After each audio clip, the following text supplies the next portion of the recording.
Bismillahirrahmanirrahim. Hi friends, I welcome you to my YouTube channel. In this video, I'm going to discuss past and definite tense in detail. So let's get started. Past and definite tense. Okay, we are going to discuss past and definite tense with full explanation and examples. So it's also called simple past tense. Past and definite tense can be rightly called simple past tense or past simple tense. This tense is used to refer to completed actions. So we use past and definite tense or simple past tense in order to talk about completed actions. This tense is used, we use past and definite tense when we want to refer to completed actions. It is used for completed actions. Okay, we use this tense for those actions which have been completed. Helping or auxiliary verb. We use the help. What is the helping verb or the auxiliary verb that is used in case of past and definite tense? So that is the single or the one helping verb or the auxiliary verb we use in past and definite tense. If there is just one helping verb in case of past and definite tense. And we have the main verb. Second form in positive sentences only. What is the main verb or what is the lexical verb? We always use the second form of verb in positive sentences only. We always use first form of verb in negative and in interrogative sentences. Remember that we use second form of verb or past form of verb in positive sentences only. We don't use second form or past form of verb in case of negative and in interrogative sentences. So try to remember that rule, okay? Then we have positive sentence structure. So what is the structure that we use to form, or what is the structure that is used for forming or making a positive sentence of past and definite tense? So the structure that we use is subject plus second form plus object. Okay, we use the subject, then the past form or the second form of verb, and then at the last we use the object. But remember, it is always in case of positive sentences only. This rule is restricted or limited to the positive sentences only. Then we have some positive sentences. The first sentence is she sang a song. So sang is actually the second form of verb or the past form of verb. So we use the second form of verb or the past form of verb in case of positive sentences. If you have a positive sentence, you must have to use the second form or the past form of verb in that particular sentence. So sang is actually the second form of sing. Sing is the present form. Sang is the past form and sung is the past participle form. If we use the second form in case of positive sentences, so it is clear. Remember the rule. If we always use the rule of adding or using the second form of verb in case of positive sentences only. In the second sentence, we completed our work yesterday. We always use some words like yesterday, okay? In case of past and definite tense. We once again we have used the second form of verb. Completed. It is not complete. It is completed. So completed is actually it is the verb that shows the second form or the past form of verb. So once again we use the past form of verb in case of positive sentences of past and definite tense. Now turning on to the negative sentences construction or formulation. What is the way or what is the rule or what is the structure that we use to form a negative sentence of past and definite tense? So we have the structure is subject plus did plus not plus base or first form plus object. We always use this structure in order to make or in order to construct a negative sentence of past and definite tense. This is a structure that is used, okay, to make or to form a negative sentence of past and definite tense. Negative sentences, we have some examples of negative sentences. He did not accept my request. So as you see here, we have had accept. It should not be accepted, it should be accept, because in negative sentences we always use the base form of verb or the first form of verb, okay?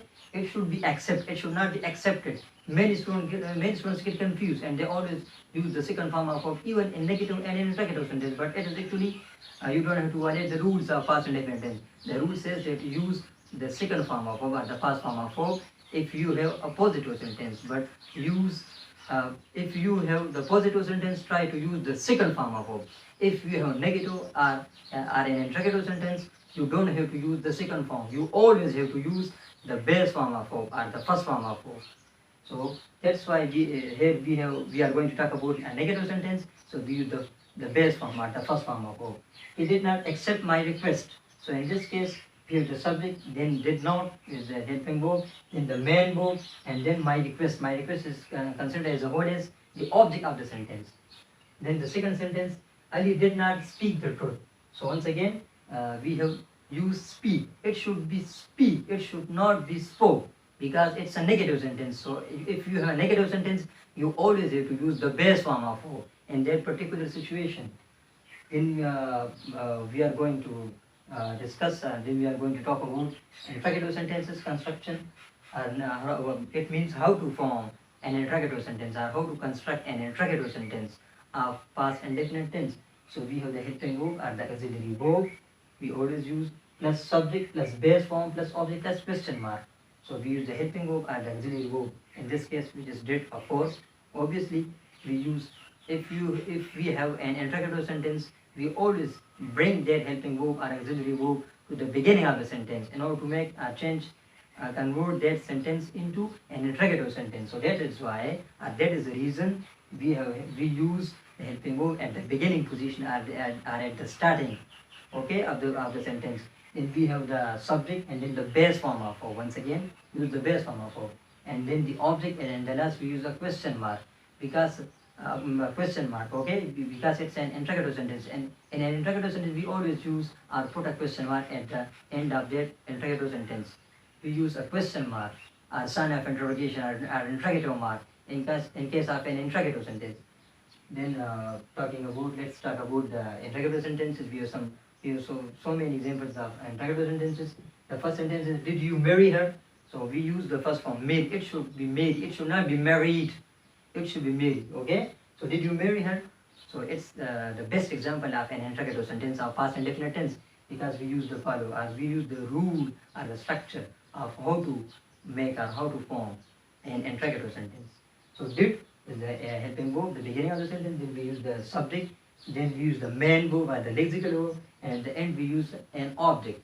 Okay. And at the last we always put a question mark, because it is a convention of the English language that if you have an interrogative sentence, you have to end that sentence with a question mark or sign of interrogation.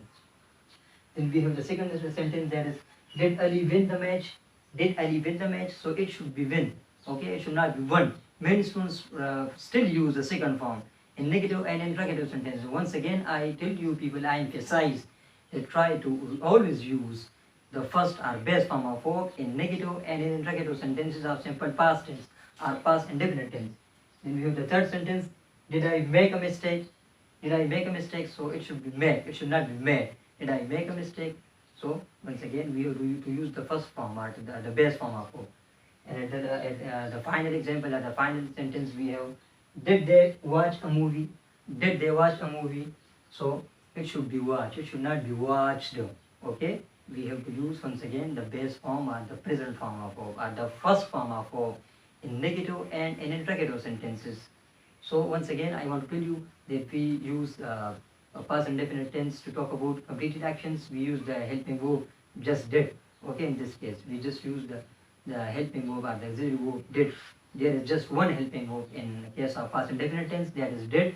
We use this both the second and first form of verbs, or second form and first form of main verbs in case of past indefinite tense. We always use the second form or past form of verb even when it comes to positive sentences.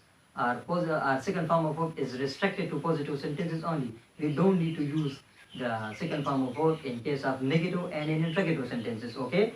So it was all about past indefinite tense. I hope you like this video. Please, I request you to like, share and subscribe to my channel, because we do need your motivation and support. Please keep watching and supporting me. Thanks.